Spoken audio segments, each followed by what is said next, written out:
तो एक कहानी है जो शुरू हुई थी एक कमजोर बच्चे के साथ, लेकिन वो खत्म हुई एक पावरफुल विलन के साथ। पूरी स्टोरी अटैक ऑन टाइटन के लास्ट एपिसोड की। तो आपका ज्यादा टाइम ना लेते हुए रिव्यू स्टार्ट करते हैं। तो पहले मैं आपको स्टोरी समरी सुना देता हूँ। तो एपिसोड वहीं से स्टार्ट होता है जहाँ से इन्होंने छोड़ा था। एरन रमलिंग करे जा रहा है और उसे रोकने के लिए स्काउट की टीम एरन के ऊपर अटैक करती है, लेकिन टाइटन फाउंडर यामिर एरन को प्रोटेक्ट करने के लिए कई सारे टाइटन को क्रिएट करती है, जिसमें से कई सारे टाइटन को तो हमने पहली बार देखा है। बाद में जब एरन को रेस्क्यू करने का प्लान बना रहे होते हैं, तब एक काउ जैसा टाइटन आर्मिन को उठा के ले जाता है एंड वहीं पीक एरन के गर्दन पे बॉम्ब फिट कर देती है। और जैसे वो ब्लास्ट करने वाली थी, उससे पहले एक टाइटन उसकी बॉडी को डिस्ट्रॉय कर देता है। एंड वहीं दूसरी तरफ एनी के साथ जो फाल्को था, उसको अपने टाइटन पावर का पता चल जाता है कि वो बर्ड में ट्रांसफॉर्म हो सकता है। एंड एनी और फाल्को सभी को बचाने के लिए सभी को बैटल से दूर ले जाते हैं और आर्मिन को काउ टाइटन से कैसे छुड़ाना है उसकी प्लानिंग करने लगते हैं। और वहीं आर्मिन टाइटन के आफ्टर लाइफ में पहुंच जाता है और उसे वहाँ जीक मिलता है। जीक आर्मिन के साथ बातचीत करते हुए उसे रियलाइज होता है कि जो वो कर रहा है वो गलत है। एंड तभी हमें पुराने टाइटन होल्डर दिखते हैं जो आर्मिन की हेल्प करने के लिए आए थे। और जैसे जीक एरन की बॉडी से बाहर निकलता है, तभी उसे लीवाई मार देता है एंड वहीं रमलिंग रुक जाती है। मिकासा एनी की हेल्प से आर्मिन को काउ टाइटन से छुड़ा लेती है। और वहीं दूसरी तरफ जेन एरन की गर्दन पे जो बॉम्ब लगा हुआ था उसे ब्लास्ट कर देता है और एरन की नेक उसकी टाइटन बॉडी से अलग हो जाती है। और दूसरी तरफ आर्मिन अपने टाइटन फॉर्म में ट्रांसफॉर्म होकर एरन की टाइटन बॉडी को डिस्ट्रॉय कर देता है। पर सबको लगता है कि एरन की डेथ हो गई, लेकिन एरन फिर से प्रॉपर फाउंडर टाइटन में ट्रांसफॉर्म हो जाता है और सभी समझ गए थे कि अब बातचीत से काम नहीं होने वाला। इसलिए मिकासा फाइनली डिसाइड करती है कि उसे एरन को मारना ही होगा और मिकासा एरन की टाइटन बॉडी में घुसकर एरन का सिर टाइटन बॉडी से अलग कर देती है। और एंड द एंड वही हुआ जो होना चाहिए था। सीरीज खत्म होते हुए एरन को फिर से हीरो बना दिया। मतलब एरन ने रमलिंग स्टार्ट करने से पहले उसने सभी से बात की थी कि वो रमलिंग क्यों स्टार्ट करेगा, लेकिन एरन ने सभी की मेमोरीज इरेज कर दी थी, इसलिए एक कन्वर्सेशन किसी को भी याद नहीं थी। बट जब एरन की डेथ हो गई, तब सबको अपनी मेमोरीज वापस मिल गई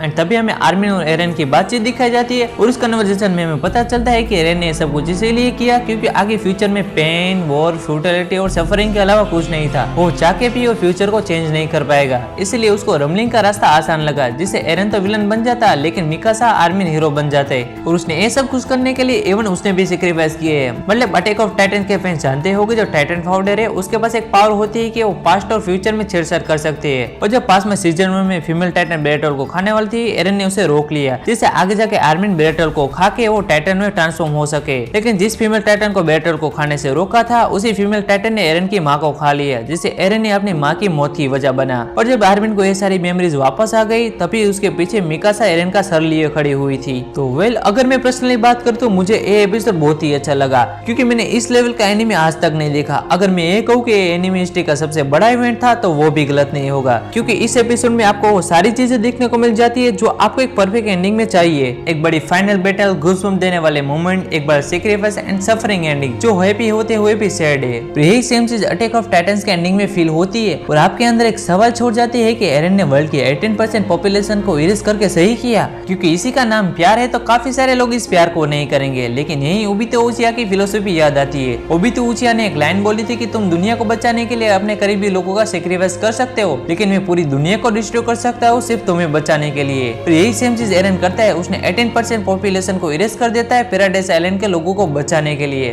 उसने टाइटन्स की पावर को वर्ल्ड से इरेज कर दिया क्योंकि वो जानता था कि आगे जाके ह्यूमंस टाइटन पावर से बर्बादी के अलावा कुछ नहीं लाएंगे। और वो चीज सच होते हुए भी नजर आती है जब एंडिंग में हमें वर्ल्ड का ट्रांसफॉर्मेशन दिखाया जाता है। और अब बात कर ही रहे तो थोड़ी बात फाइनल एपिसोड के सीन के ऊपर भी बात कर लेते हैं। तो मुझे गूज़बम्प दिलाने वाला वो सीन था जब सारे लोग पहाड़ के ऊपर से गिर के लोगों की डेथ हो रही थी और उसी बीच हमें बैकग्राउंड म्यूजिक के साथ एक बच्चे की रोने की आवाज सुनाई देती है, जिससे ये सीन और भी ज्यादा इमोशनल बन जाता है। सामने से आपकी मौत आ रही है, आपके बाजू में खड़े लोग ऊपर से गिर के मर रहे हैं और इसी बीच एक बच्चे को बचाने के लिए लोग उस बच्चे को आगे धकेल रहे हैं। और ये सीन और भी ज्यादा खूबसूरत तब बन जाता है जब पूरे सीन में कहीं भी कलर नहीं होता सिवाय उस बच्चे के। इवन ये पूरा एपिसोड होप के ऊपर ही डिपेंडेंट था। राइनर, कॉर्नी, लीवाई सभी को पता था कि वो एरन को नहीं रोक सकते, लेकिन फिर भी वो फाइट करते रहे क्योंकि उन्होंने होप नहीं छोड़ी थी। और होप ही है जिसके ऊपर सारी दुनिया टिकी हुई है। और आगे डीपली इस एपिसोड के बारे में बात करें तो हमें इस एपिसोड में एक बहुत ही बड़ा सवाल का आंसर मिल गया कि यामिन के पास टाइटन पावर होते हुए भी वो किंग फ्रिट्स की गुलामी क्यों कर रही थी। एंड फाइनली अब पता चल गया कि यामिन किंग फ्रिट्स से प्यार करती थी और उसी प्यार के चक्कर में वो मरने के बाद भी किंग फ्रिट्स की गुलामी कर रही थी।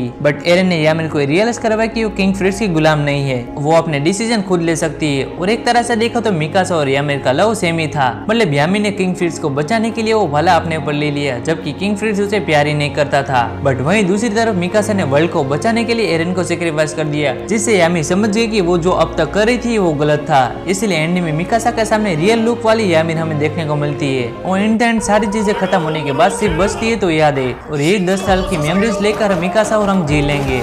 और आई होप अगर इस वीडियो में 50 के व्यूज आ जाते हैं तो रेगुलर सुपर हीरो कंटेंट के साथ एनिमे कंटेंट पर भी मैं वीडियो बनाऊंगा। तो अगर आप उसे मिस नहीं करना चाहते तो हमारे इस चैनल को सब्सक्राइब कर लेना, और कोई भी कमेंट में ए लिखे हुए बिना नहीं जाएगा।